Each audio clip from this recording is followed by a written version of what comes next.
My husband wanted a threesome for his birthday. My husband's 30th birthday was coming up, and I wanted to do something special for him. He's always a bit cagey about asking for what he wants. But this time, when I asked, he had an immediate answer. Would you be open to a threesome? What? He must have seen the look on my face because he immediately went into cleanup mode. I was more than enough for him. It was just something he'd always wanted to try. It could really spice up our love life, which was already pretty great, I thought. He understood if I wasn't comfortable with it, but he really thought it could be amazing for us. He just kept laying it on. I told him I needed to think about it, and he seemed to understand. After taking a couple of days and talking to my sister, I told him that I'd be willing to try it one time and we'd see how it went.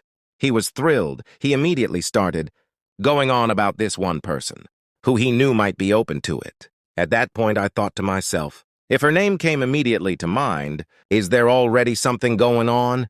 But I dismissed the thought as nerve-induced paranoia. We negotiated some ground rules and he set up a meeting. When I got there, the first thing I noticed was how much she looked like me. He definitely had a type. We talked and she seemed pleasant enough, so we made plans for the following Saturday night.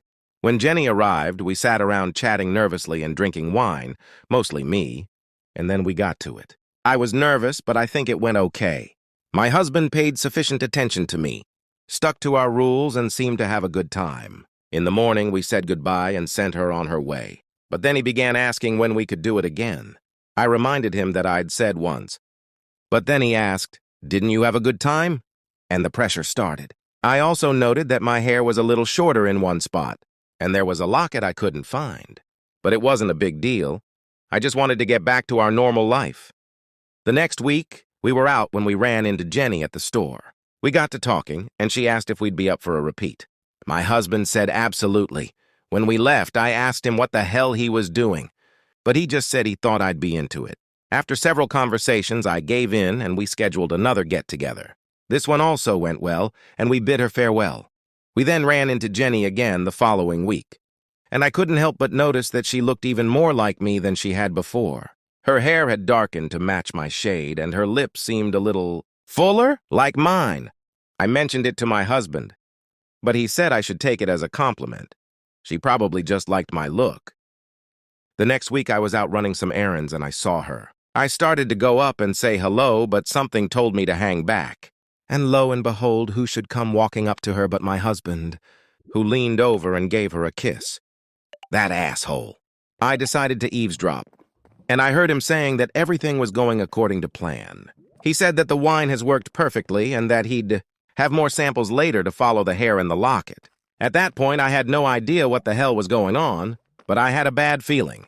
Later that night, my husband suggested another get-together. I thought about calling him out, but at this point, I wanted to know what the hell was going on, so I decided to play along. When she came over this time, I pretended to drink the wine but spit it out before we started. Then we went to the bedroom. This time, he seemed more into her than me, which hurt, but I was done trusting him at this point. Afterward, I pretended to sleep, and I noticed him cutting off more of my hair and swabbing my skin, and then leaving the room with her. I tried to follow and listen, but I could only hear some of the conversation. The process and metamorphosis and almost ready.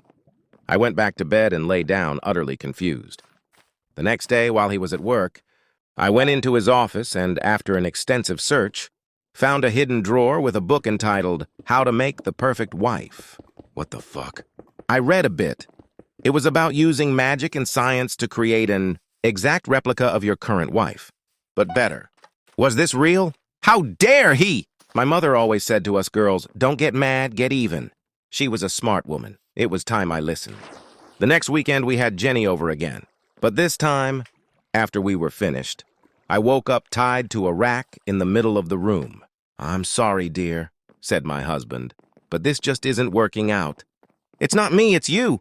But don't worry, soon I'll have a better you. With that, he gave a potion to Jenny, and she began to morph into an exact copy of him.